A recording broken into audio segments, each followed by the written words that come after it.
like to welcome again in our studio Mrs. Daniela Pauknerová, the head of the Department of Managerial Psychology and Sociology in our university, the Prague University of Economics and Business. Hello, it's great to be here, so thanks for having me. We've already met in our studio for 2 previous episodes when we talk about leadership. And again, the leadership topic is here. And today we will discuss the global leadership and also the global identity topic, which are connected. And I would like to ask for the first question, how they are connected and what is it all about, the global leadership and identity? It's a great question. So let's start with the global leadership, which is, by the way, the course I teach here for TEMS. And if we start with global leadership, we can see global leadership as the process where we influencing people and inspire them to achieve the common or shared goals. And now how does the global identity fit in? It's that we see ourselves as a part of the interconnected world. So we are the global citizens and we see ourselves as, let's say, part of the bigger, more complex world than just one culture or one nation citizen. Mm-hmm. So can we, for example, tell that global identity is something which is like shared or not by people? If it's like one entity and we like feel the global identity or not? If it's, or maybe it's just too much to eat. Not exactly. Mm-hmm. It's not like something universal we share, but we all have different approaches to how we see ourselves as a part of the big world or the global world. So it's more like flexible and inclusive concept, and each person's got a different approach to it and see being as part of the big world in a unique way. So for the global leader, it's important to stay open and to be able to empathize with people who are parts not only of the different communities and different cultures, but also as they have a different notion of what global citizen and their global identity means. Mm-hmm. And is it some way connected with the age of people? For example, if younger people are more like inclined to global identity because they probably travel more than previous generations, they work abroad. So can we tell that younger people are more like global identity concentrated? Yeah, we can see a noticeable trend that young people they have more often global identity, so they like global citizens, because from a very young age they are exposed to international world, international communities through media. So they communicate often with their friends through different digital platforms. And also they travel more, they can study abroad, they have more opportunities to do so.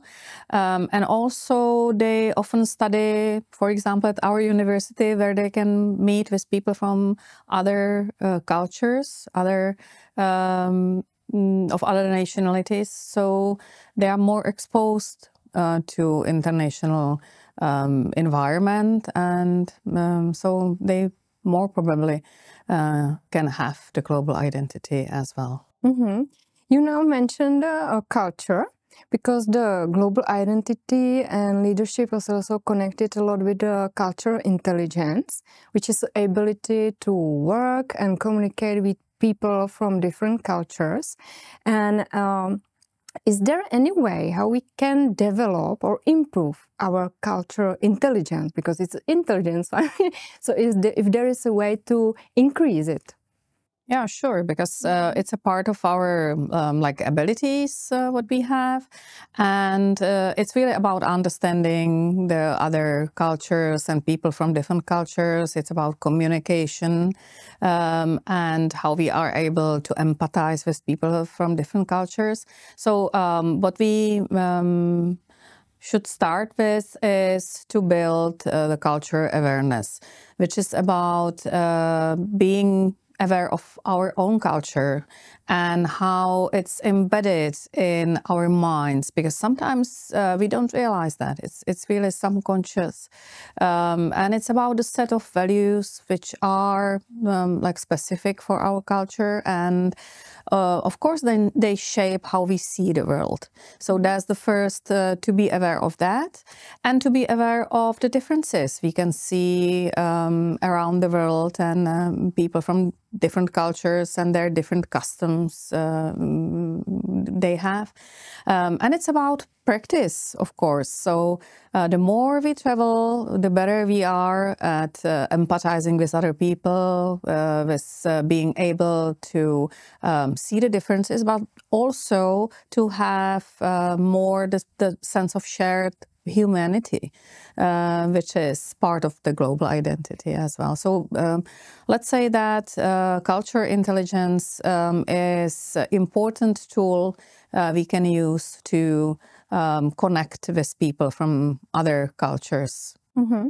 It leads me to another question. In what situation the culture intelligence is really necessary? If you think about global leader or even people who work in global operating companies, we can see that important part of their work is to work in teams. And usually it's very diverse teams. If we think about culture diversity, so there are people from different cultures. So we need to be able to communicate with people from other cultures. And not only to communicate with people from other cultures, but be able to like let them work together and to have shared identity and to create the shared identity. So this is the first thing. Then you can also see that people are going to work abroad somewhere. So it's about the global assignments that we relocate for part of our life, and we live in another culture and work in another culture. So it's really important for people who work abroad and need to adjust to different culture environment and to be able to communicate with people from this country. Mm-hmm. So if I understand it right, a global leader is not about like only like traveling around the world or work abroad, but it's much more about values and maybe about the ability to have the high cultural intelligence. Is it right? Or what values are important for a global leader? If you think about the global leader and global identity, it's about, as we said, shared humanity. So it's about respect, it's about openness to other people, it's about empathy, it's about flexibility. So these are all important qualities global leaders should have to be able to work effectively in the global world, because today it's not only like to work in another culture or in another country, but it's also about working with different teams in different countries at once. If you think about a globally operating company, and then you have teams around the world, so you have to be able to do that effectively. So it's about, let's say, overcoming, integrating people, and creating the shared identity we have in our team. Mm-hmm. So in the first podcast we make together, we talk a lot about the personal identity, which is connected with leadership development. Now we are talking more about a global identity, and in your work, you also mention social identity. So if we can look like more in detail, what is the social identity about? And if we can think about it like in layers, like these three types of identities make our personality. Is it like that? It's a great idea to see it as layers because it's exactly how it works. And we have to see the layers that are interconnected and they like overlapping. It's very dynamic concept. So we can start with the personal identity, which is about the unique set of abilities and skills and values we have. So it's really how we see ourselves and what distinguishes us from others. So what's unique for us. And then is the level of the social identity, which is about our belonging to different social groups, which means that we are part of our family. So we can be daughters of our mothers, and then we are part of a team at work.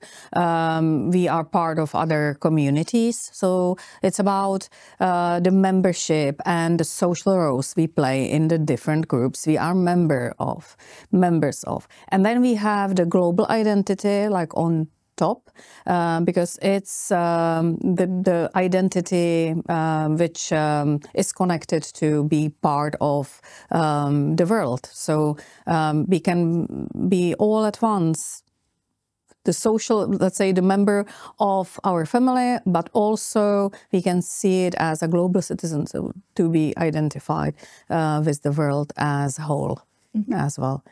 And of course, as we said, it's like interconnected. So we can see that we can connect with other people on really different levels. So what can we exactly imagine by social identity in our everyday life? This is a very good question. We can approach it from the perspective of, let's say, the people perspective. And if we can see it, it's about the social roles we play in different communities, different groups. So it has an effect on our behavior. So we try to adjust to a special social role we are in, because the role itself is a set of expectations from other people. So if you think about the professional role, for example, it depends of what profession, what work environment we are part of, and there are the expectations which shape our behavior in this role. So it's absolutely normal that we behave differently at work, and we behave and at home. So there are differences. If we approach it from the perspective of a leader, it's important to work with social identity, because as leader, we work with our followers, we can say even collaborators, because it's a teamwork always. And it's our task to create a shared identity, the Venus effect, as we are team. And even V language is important, because we work with the shared identity, which help us to support and enhance the team spirit in our team, and help to connect with other people and put them together so that they more engaged, they more motivated, they feel as a part of community.